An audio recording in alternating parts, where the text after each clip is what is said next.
Pilipinas na hindi na pala ito nagagamit sa mga Pilipino. Tayo, i-remind ko lang sa mga Pilipino na mga nakikinig ngayon nandito. Tayo ay Pilipino, hindi tayo Amerikano. Pero, iba, nagpasala ang ating kababayan doon sa ibang bansa. Anong ginagawa ng gobyerno? Magpapadala tayo ng abogado para ilaban ang kaso makakauwi. Dito ang kababayan nating Pilipino, dito sa ating bansa. Pero, itong nangyayari sa ating presidente, dinala natin doon.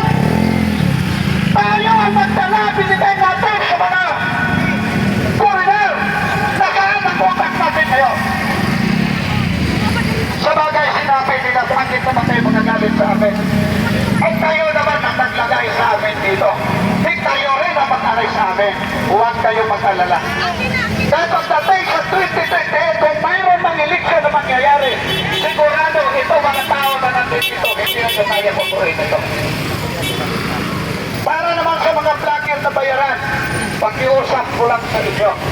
Tama na! Tama na na pagluluko sa sarili ninyo! Itigil na ninyo yan! Dahil ang pera makikita yan kahit anong oras kung gustuhin ninyo sa legal na pamamaraan. Hindi sa pagluluko, dapat sa sarili ninyo, niluluko ninyo ang sarili ninyo. Hindi lang ang bansang Pilipinas ang niluluko ninyo. Nakikita natin kung gaano kakurat ngayon. Mayroon pala akong ipapakiusap sa mga nag-iligpid natin. Dahil alam ko ngayon, mapapanood nila ito mamaya. Pakikiusap lang sa mga elected natin. Mayor, Governor, Congressman, Senador, Vice President, hanggang Presidente. Lahatin na natin. Lahatin natin sila. Mayroon tayong pakikiusap. Ako, opinion ko lang ito. Kasi noong araw yun naman ang kalakaran. Baka naman, pag magnakaw kayo, huwag nilang ilagay sa malita, masyadong malaki, sa bulsa na lang. Ibubursa rin yung mga inupit nila kasi hindi yung bulsa maliit-liit. Eh ngayon kasi hindi na binubulsa eh. Malita na eh. Nagkakahiya naman. Kasi pag pinamalita mo masyadong malaki at makikita yun sa taong bayan. Ang iba, takot lumantad, takot magsasalita. Kasi ang nagsasalita daw, kinakasuhan. Ay bakit naman tayo matakot kung kasuhan? Tayo lang naman naglalahad sa katotohanan. Tayo naman nagsasalita sa simplado para maintindihan sa taong bayan. Diba? Kapag ako hindi matakot pag nagsasalita, dahil mula pa sa pagkabata ko, lumaban ako para sa sambayanan Pilipino, hindi sa sarili ko. Mabuhay sa sambayanan Pilipino! Mula noon pa, padyak pa lang ang dala ko, lumalaban na ako sa karapatan ng ating mga inaapakang mga maliliit na kababayan. Pumansintyo lang ako ng konti, mula doon sa padyak, naging jeepney driver hanggang nagiging driver ako ng bus hanggang ngayon nagiging presidente ako. Dahil pinaglalaban ko ang karapatan ng lahat ng manggagawa ng gobyerno ng bansang Pilipinas. At ang iba dito, alam nila kung sino talaga ako. Sige, sa nalaman ninyo, ako ang chairman ng Transport Alliance at driver ako, doktor, sa buong Pilipinas. At noong 2025, makikita ninyo ako sa lansangan. Lumalaban. At yung katalis ng bus dito sa buong Metro Maynila, matagal na pinuputulan yan. Siguro i-record ninyo kung sino talaga itong kausap ninyo ngayon sa harapan ninyo. Ito na sa harapan ninyo, yun din ang lumaban para hindi malisan ang ating mga mahihirap dito sa bansa natin, dito sa Metro Maynila. Kasi ang gusto ng ating gobyerno, doon na lang kayo bababain sa Santa Rosa kung galing kayo doon sa South. Dahil gusto nila pagkapirahan tayong lahat. At doon naman galing ka sa Cavite, doon ka sa Cavite. Pag galing ka sa North, hanggang doon na lang sa Valenzuela. Lumaban tayo dyan. Lumaban tayo dyan. Salamat sa Korte Suprema.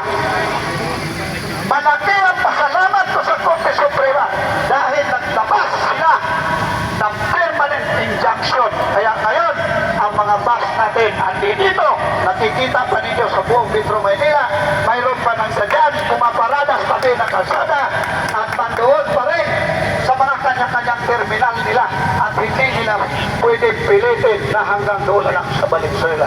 Marami pong salamat. Dahil andito na naman tayo ngayon sa harapan ng Korte Suprema. Ito na naman ang ipag-iusap natin.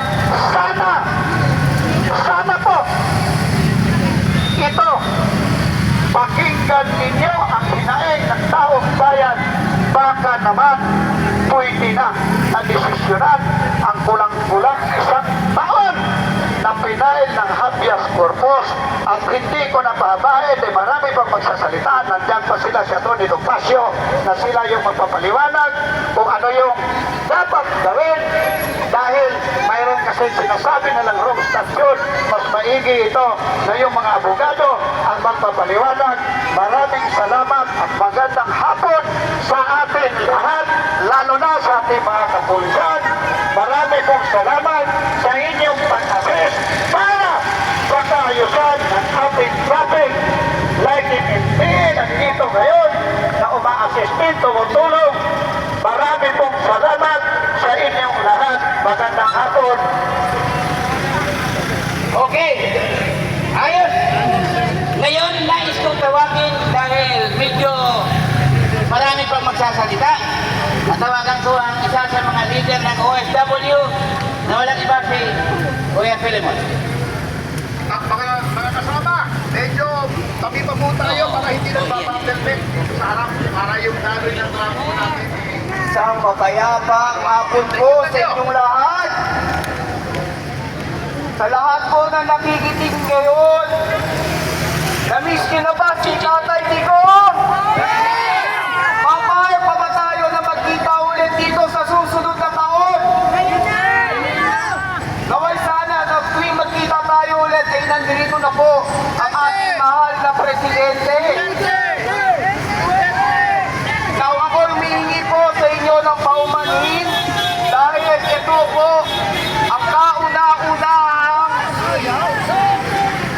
kauna-unahang pagtitipon na sinalihan ko. Ako po ay isang OFW na namuhay at naghanap ng oportunidad sa ibang bansa sa halos 2 dekada. Ngunit kahit malayo po ako, sakripisyo, hindi po nawawala ang kaba sa aming mga dibdib. Para sa aming mga pamilya na naiwan dito sa Pilipinas.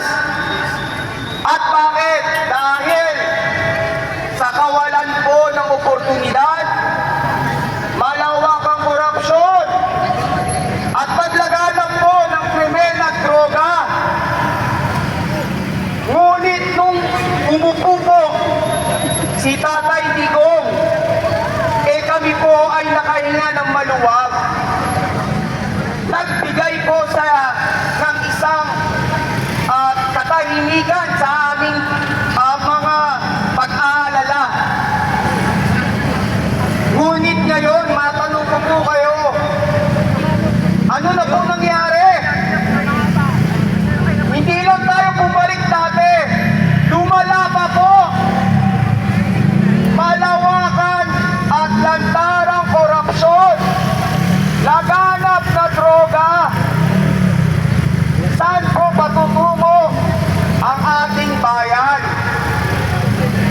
Ngayon, kaya po ako humarap at nagsalita dahil katulad po ng magulang, ako po ay nangangamba at hinihingi ng malinaw at maayos na kinabukasan para sa aking anak. Saan patutungo ang Pilipinas kung ang nakaupo ni hindi alam kung anong ginagawa?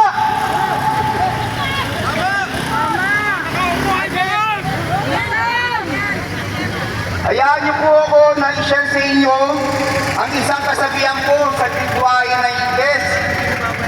The only thing necessary for the triumph of evil is for good men to do nothing.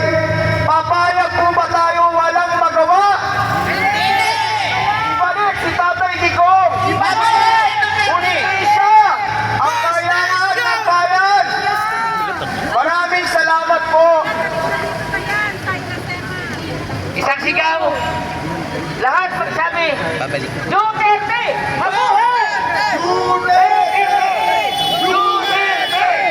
Duterte! Duterte!